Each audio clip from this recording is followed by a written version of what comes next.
Bismillahirrahmanirrahim. Assalamualaikum everyone. I am Faisal Mukhtiar Siyal, scholar of Business Administration 2K17 at Sindh University Campus, Larkuna. Today I am going to present four topics of operations management which are assigned by Ms. Yusra Mustafa Abro. So my four topics for subject operations management are: number 1, introduction to operations management; number 2, concept of Six Sigma; number 3, total quality management; and number 4, joint venture. My first topic is introduction to operations management. Operations management is the administration of business practices to create the highest level of efficiency possible within an organization. It is concerned with converting materials and labors into goods and services as efficiently as possible to maximize the profit of an organization. Operations management teams attempt to balance cost and with revenue to achieve the highest net operating profit possible. Operations management involves utilizing resources from staff, materials, equipment, and technology. Operations managers acquire, develop, and deliver goods to clients based on clients' needs and the abilities of the company. Operations management handles various strategic issues including determining the size of manufacturing plants and projects management methods and implementing the structure of information technology softwares. Other operational issues include the management of inventory levels including work in progress levels and raw materials acquisition, quality control and materials handling and maintenance policies. Operations management entails studying the use of raw materials and ensuring minimal waste occurs. Operations managers utilize numerous formulas such as the economic order quantity formula to determine when and how large an inventory to process and how much inventory to hold on hand. Why operations management is important? In smaller companies, operations are very simple and straightforward. Everyone takes part in managing the processes and more or less things go smoothly. The same, however, doesn't apply to companies with 20 plus employees. That's when things start getting complicated. You can't just rely on your employees to do work. You need to have standardized procedures to ensure that everything is efficient as possible. If done right, operations management can lead to better output, competitive advantage, and higher profits. Let's talk about better output, competitive advantage, and higher profits. Better output. The operations manager optimizes and improves processes that have the heavy impact on the product or services. This usually leads to higher output, lower defects rates, lower costs, and so on. Competitive advantages. Better output leads to better product or services. This allows your organization to stand out from the competition and gaining new customers. High profits. As a combination of the first two, you end up improving the company bottom line and making more profits. So my second topic is Six Sigma. Six Sigma is a quality control methodology developed in 1987 by Motorola Incorporation.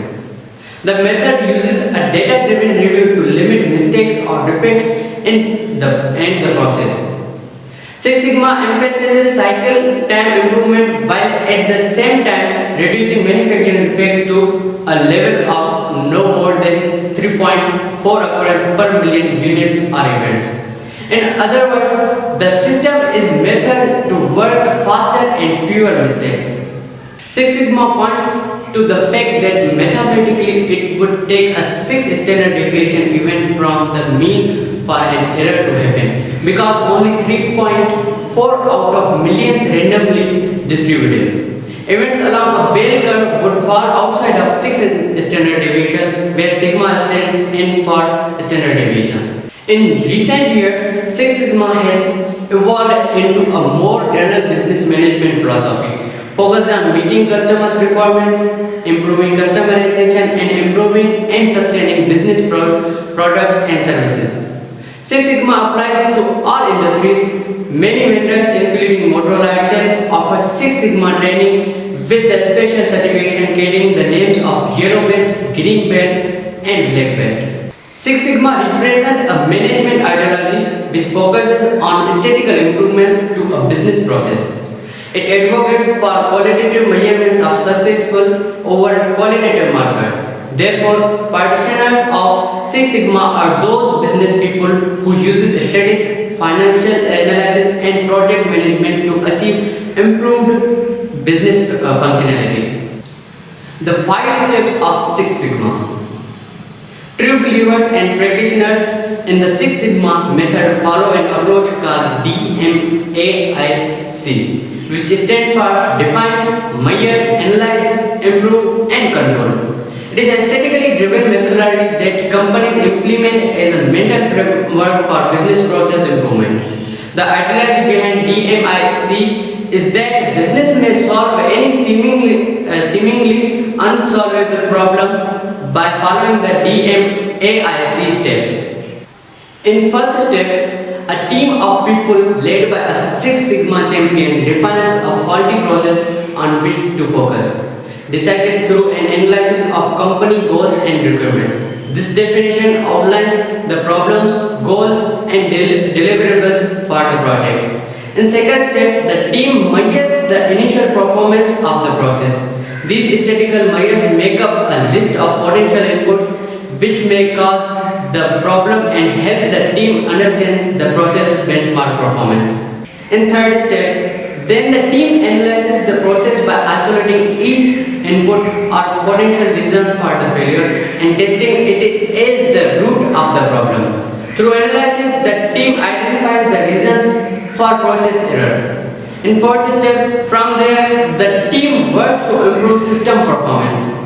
In final step, finally, the team adds control to the process to ensure it does not regress and become ineffective once again. My third topic is total quality management. Total quality management is the continual process of detecting and reducing or eliminating errors in manufacturing, streamlining supply chain management, improving the customer experience, and ensuring that employees are up to speed with training. Total quality management aims to hold all parties involved in the production process accountable for the overall quality of the final products or services. Total quality management was developed by William Deming, a management consultant whose work had a great impact on Japanese manufacturing. While total quality management shares much in common with the Six Sigma improvement process, but it is not the same as Six Sigma.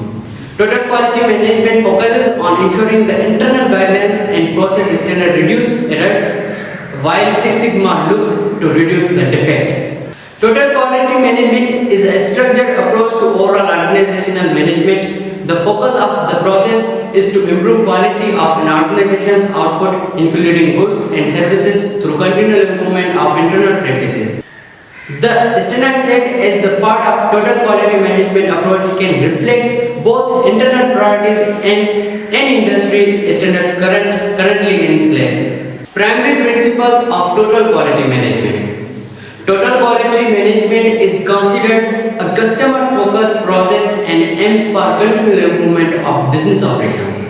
It strives to ensure all associated employees work toward the common goals of improving product or services quality, as well as improving the procedures that are in place for production. Why industries use total quality management? While total quality management originated in the manufacturing sector, its principle can be applied to a variety of industries. With a focus on long-term change over short-term goals, it is designed to provide a cohesive vision for systematic change. With this in mind, total quality management is used in many industries, including but not limited to manufacturing, banking, and finance and medicines. These techniques can be applied to all departments within an individual organization as well. This helps ensure all employees are working toward the goal set forth for the company, improving function in each area.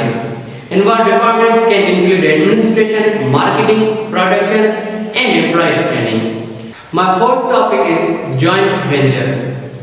A joint venture is a business arrangement in which two or more parties agrees to pool their resources for the purpose of accomplishing a specific task.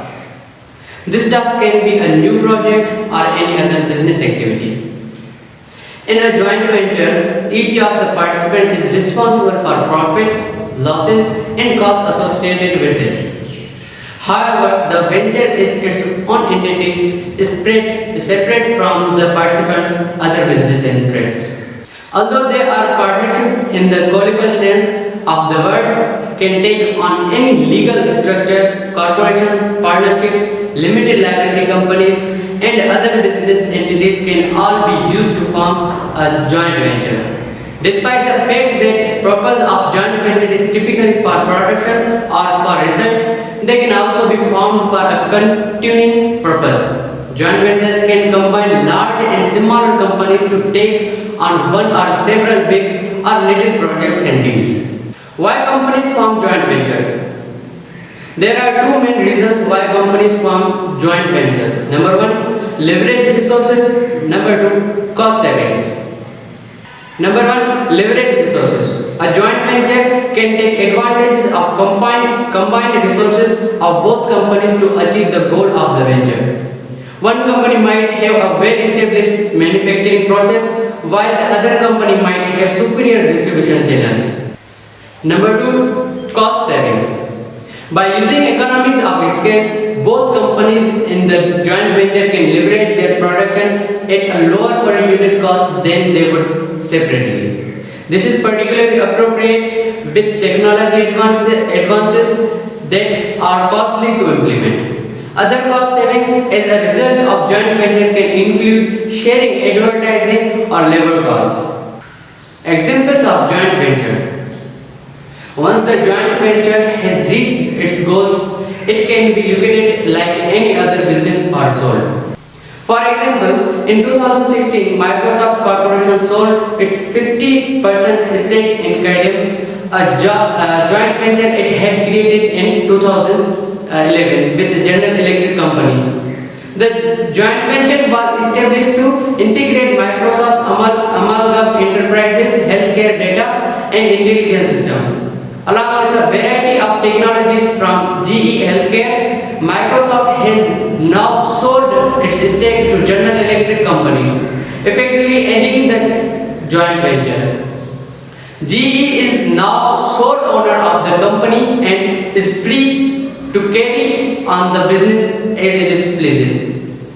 Sony Ericsson is another famous example of a joint venture between two large companies. In this case, they partnered in the early 2000s with the aim of being a world leader in mobile phones. After several years of operating as joint venture, the venture eventually became solely owned by the Sony.